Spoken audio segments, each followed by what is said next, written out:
కమిటీలు తయారవుతాయి.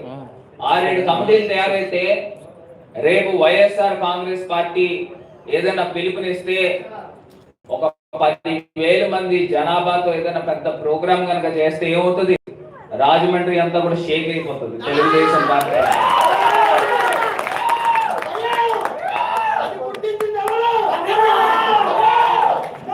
ఇవాళ ప్రతి కార్యకర్తలకు కూడా అంకిత భావంతో పనిచేయండి.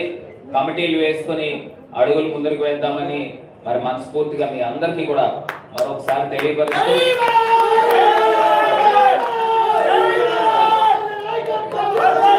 సీతారామకృష్ణకి జన్మదిన శుభాకాంక్షలు తెలుపుతూ ఈ కమిటీని కూడా త్వరగా కంప్లీట్ చేయి. ప్రతి వార్డ్ లో సచివాలయం యూనిట్ గా తీసుకుని యూనిట్ కి 20 మంది మనం తయారు చేసుకోగలిగితే నువ్వు రాబోయే ఒక 6 నెలల్లో 1600 మందితో నువ్వు మళ్ళీ కనబడాలి. ధన్యవాదాలు. జై జగన్.